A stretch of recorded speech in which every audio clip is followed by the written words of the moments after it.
Aircraft engineers के एहतजाज की वजह से कौमी एयरलाइन की मुतासर परवाज़ें रात 8 बजे के बाद से कौमी एयरलाइन की बैनुल अक़वामी परवाज़ रवाना नहीं हो सकी।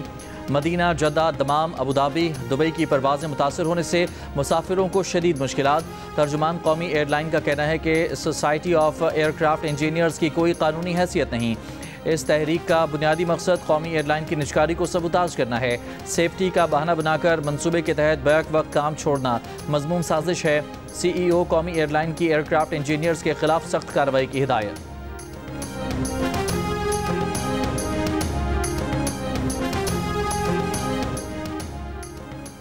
DGISPR लेफ्टिनेंट जनरल अहमद शरीफ चौधरी ने कहा है कि ऐसे शवाहिद मौजूद हैं कि भारत इस बार समंदर के रास्ते से कोई कार्रवाई कर सकता है। लगता है कि भारत समंदर के रास्ते कोई फॉल्स फ्लैग ऑपरेशन करेगा और झूठ बोलेगा कि पाकिस्तान के खिलाफ बड़ी कार्रवाई की। हमें भारत की कार्रवाई से मुतालिक पता है, हम मुकम्मल तौर पर अलर्ट हैं। लेफ्टिनेंट जनरल अहमद शरीफ चौधरी का कहना था कि अफगान मीडिया भारतीय मीडिया के साथ मिलकर फेक न्यूज़ फैला रहा है।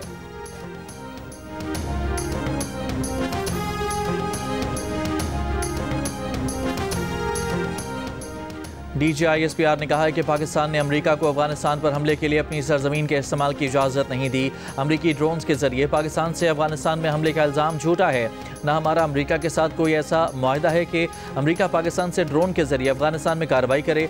पेशावर में सहाफ़ियों से गुफ्तगू में DGISPR लेफ्टिनेंट जनरल अहमद शरीफ चौधरी ने कहा कि सालिसों की दरख्वास्त पर अफगान तालिबान के साथ मुज़ाकरात जारी हैं, वरना हम दूसरे तरीके से भी हल कर सकते हैं।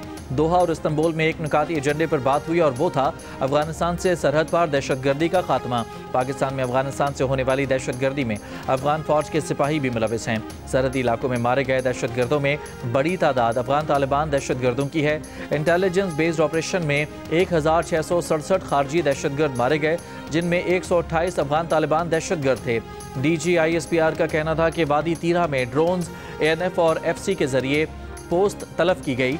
एक सवाल पर DGISPR ने कहा कि सुहेल आफरीदी खैबर पख्तूनख्वा के चीफ मिनिस्टर हैं, वो बस इतना ही कहेंगे, वो पब्लिक सर्वेंट हैं, किसी पर इल्ज़ाम नहीं लगा सकते। खैबर पख्तूनख्वा में गवर्नर राज की खबरें तखय्युलाती हैं। अगर ऐसा कोई फैसला हुआ तो हुकूमत का दायरा इख्तियार है।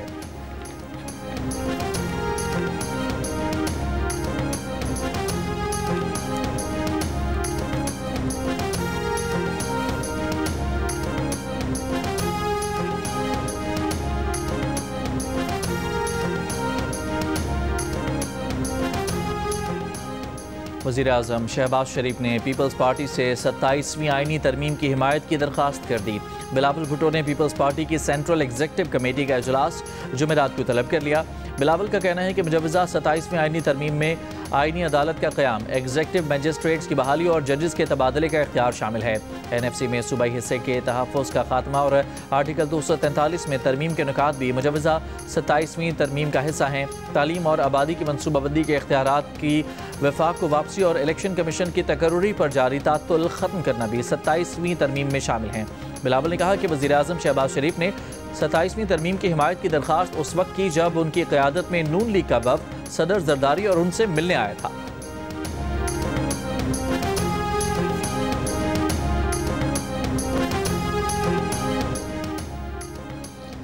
वफाकी हुकूमत ने 27वें आइनी तरमीम की तैयारी पकड़ ली। आर्टिकल 243 में तरमीम होगी।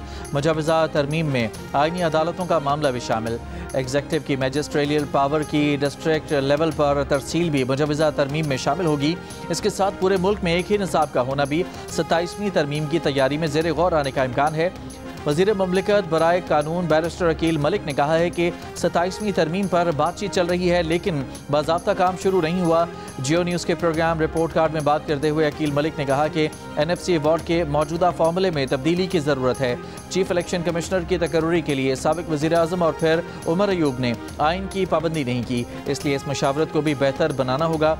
दूसरी जानिब वफाकी वज़ीर एहसन इकबाल का कहना है कि आइनी तरमीम से पहले इसके खदोखाल पर बात करना मुनासिब नहीं है। वफाकी हुकूमत को आइन में तब्दीली के लिए 2/3 अक्सरियत की ज़रूरत होती है। आइनी तरमीम के लिए सियासी जमातें मिलकर बैठती हैं।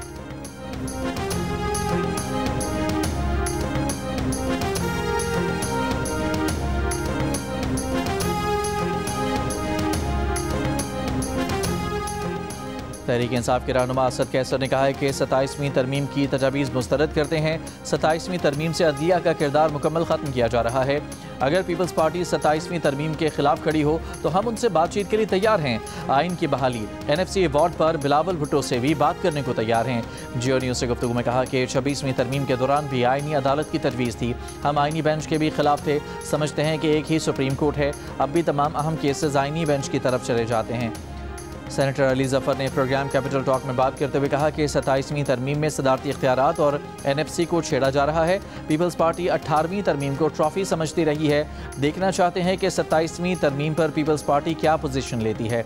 सेनेटर फैसल वाडा ने कहा कि 27वीं तरमीम आसानी से पास हो जाएगी।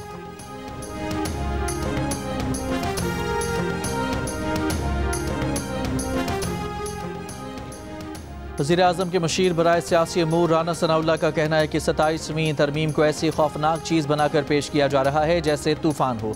जिन चीज़ों का जिक्र बिलावल भुट्टो ने किया, कौन सी चीज़ है जो ज़ेर बहस नहीं रही। इत्तेहादियों से मुशावरत के बाद चीज़ों को सामने लाएंगे। 27वीं तरमीम पर अभी मुशावरत का आगाज़ हुआ है। प्रोग्राम आज शाहज़ेब खानज़ादा के साथ में राना सनाउल्लाह ने कहा कि मिसाक़ जमहूरियत में पहले दिन से मौक़िफ़ है कि आइनी अदालत बननी चाहिए। जजेस के ट्रांसफ़र का इख्तियार हुकूमत को नहीं, जुडिशल कमीशन को होना चाहिए। NFC पर बात शुरू होगी तो पता चलेगा कौन नाराज़ और कौन राज़ी है। इत्तफ़ाक़ की राय के बगैर कोई आइनी तरमीम नहीं होगी।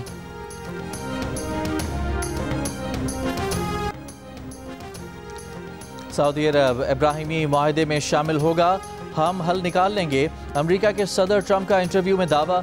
मेज़बान ने सवाल किया था कि वो वली अहद शहजादा मोहम्मद बिन सलमान ने वाज़ेह किया है कि वो उस वक्त तक इब्राहिमी मुआहदे में शामिल नहीं होंगे जब तक दो रियासती हल निकाला नहीं जाता।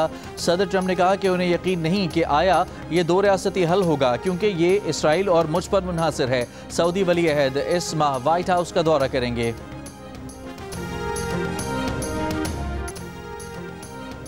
मुस्लिम वज़राए ख़ारजा ने गज़ा का नज़्म व नस्क़ फ़लस्तीनियों के हाथ में देने का मुतालबा कर दिया। गज़ा की सूरत हाल पर इस्तांबुल में हुए आला सतह के इजलास का मुश्तरका एलामिया जारी। एलामिया में कहा गया है कि गज़ा का सियासी इंतज़ामी निज़ाम बैरूनी क़ुव्वत के बजाय मकामी फ़लस्तीनी अथॉरिटी के पास होना चाहिए। फ़लस्तीनी अवाम के हक़ खुद इरादियत और कौमी नुमाइंदगी को तस्लीम किए बगैर ख़ित्ते में पायदार अमन मुमकिन नहीं है। इसराइल फ़ौरी तौर पर जंगबंदी की मुकम्मल पासदारी करे। इंसानी इमदाद की राह में हायल तमाम रुकावटें ख़त्म की जाएँ। कम अज़ कम 600 इमदादी ट्रक और 50 ईंधन बरदार गाड़ियाँ गज़ा में बिला तातुल दाखिल की जाएँ। मुस्लिम वज़राए ख़ारजा के मुश्तरका एलामिया में यह भी कहा गया है कि गज़ा में एक गैर जानिबदार फोर्स तश्कील दी जाए जो अमन की निगरानी और इंसानी इमदाद के तहफ़्फ़ुज़ को यकीनी बनाए। इसराइली फ़ौज की जानिब से जंगबंदी के बाद भी हमले जारी हैं। जंगबंदी के बाद इसराइली हमलों में अब तक तकरीबन 250 फ़लस्तीनी शहीद हो चुके हैं। इससे कबल मीडिया ब्रीफिंग में मेज़बान तुर्क वज़ीर ख़ारजा ने कहा कि हमास गज़ा पट्टी का इंतज़ाम फ़लस्तीनी कमेटी के हवाले करने पर तैयार है।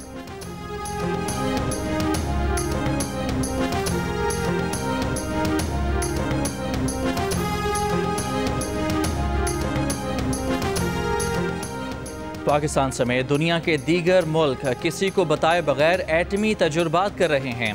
अमरीकी सदर डोनाल्ड ट्रंप का इंटरव्यू। कहा, पाकिस्तान, शुमाली कोरिया, रूस और चीन एटमी तजुर्बात कर रहे हैं। ये तजुर्बात ज़मीन में बहुत गहराई में होते हैं जिससे सिर्फ लर्जिश सी महसूस होती है। ट्रंप ने कहा कि अमरीका के पास इतने एटमी हथियार हैं कि वो पूरी दुनिया को 150 मरतबा तबाह कर सकता है। अमरीका कभी एटमी हथियार इस्तेमाल नहीं करना चाहता, लेकिन एटमी तजुर्बात करके अपने एटमी हथियारों की कारकर्दगी जांचना चाहता है। चीन ने ट्रंप के बयान की तरदीद कर दी। कहा कि एक जिम्मेदार एटमी मुल्क की हैसियत से चीन की एटमी हिकमत अमली सिर्फ दिफाई रही है।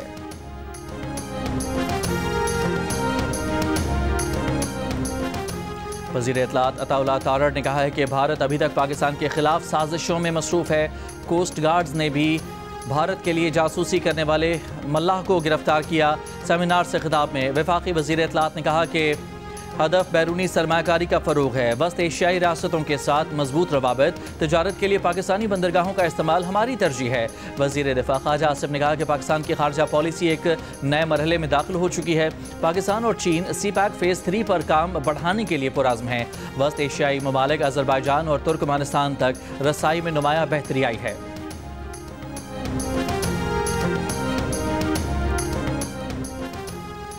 चीन में तैयार की जाने वाली पहली हंगूर क्लास आबदोज 2026 में पाक बहरिया के बेड़े में शामिल हो जाएगी। $5 अरब मालियत के माहदे का हिस्सा 8 आबदोजें 2028 तक मुकम्मल तौर पर पाकिस्तान के बेड़े में शामिल हो जाएंगी। 4 आबदोजें चीन में और बाकी पाकिस्तान में तैयार की जाएंगी, जिससे मकामी तकनीकी सलाहियत में नुमाया इजाफा होगा।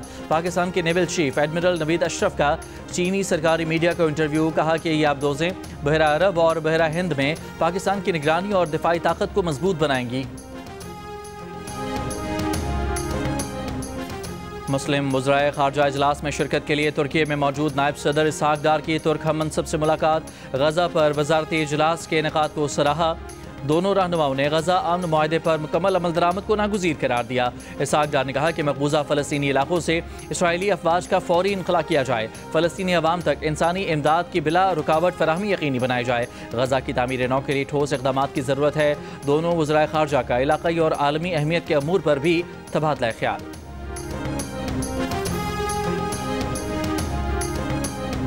इसराइली फ़ौज की जेल से फ़लस्तीनी कैदियों पर तशद्दुद की वीडियो लीक करने के बाद इस्तीफ़ा देने वाली आला ओहदेदार गिरफ्तार। मेजर जनरल यफ़ात उमर यरूशलमी मिलिट्री एडवोकेट जनरल थीं। लीक वीडियो अगस्त 2024 में इसराइली चैनल ने नशर की थी। तशद्दुद के बाद कैदी को ज़ख्मी हालत में अस्पताल मुंतकिल किया गया था। वाक़े के बाद 5 अहलकारों को हिरासत में लिया गया था। गुज़श्ता हफ्ते वीडियो लीक मुकदमे की तहकीकात का आगाज़ हुआ। इंक्वायरी के दौरान जनरल तुमर यरूशलमी को जबरी रुख्सत पर भेज दिया गया था, जिसके बाद यफ़ात उमर ने इस्तीफ़ा दे दिया था, जिसके बाद उनकी गुमशुदगी, फिर बाजियाबी और फिर गिरफ्तारी के ऐलानात सामने आए।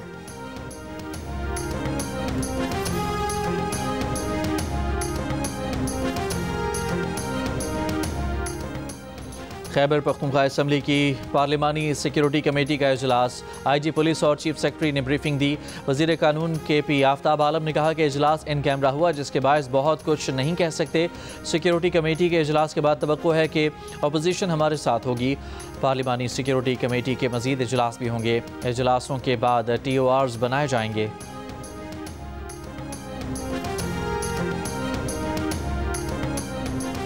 कराची की निश्तर रोड पर डंपर की टक्कर से नौजवान शाहजेब जाँ बहक, एहलिया जख्मी। मुश्तइल अफराद ने डंपर को आग लगा दी। फरार होने वाले डंपर ड्राइवर को गिरफ्तार कर लिया गया।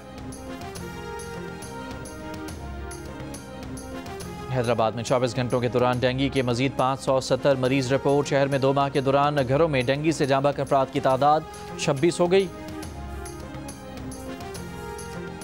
आगा खान म्यूज़िक अवार्ड्स 2025 में उस्ताद नसीरुद्दीन सामी के नाम एजाज़ पैट्रन्स अवार्ड से नवाजा जाएगा। सामी ख़ानदान की मौसीकी ने पाकिस्तान की क्लासिकी रवायत को आलमी सतह पर रोशनास कराया। आगा खान म्यूज़िक अवार्ड्स की तकरीब लंदन में 20 से 23 नवंबर तक मुनाकिद होगी।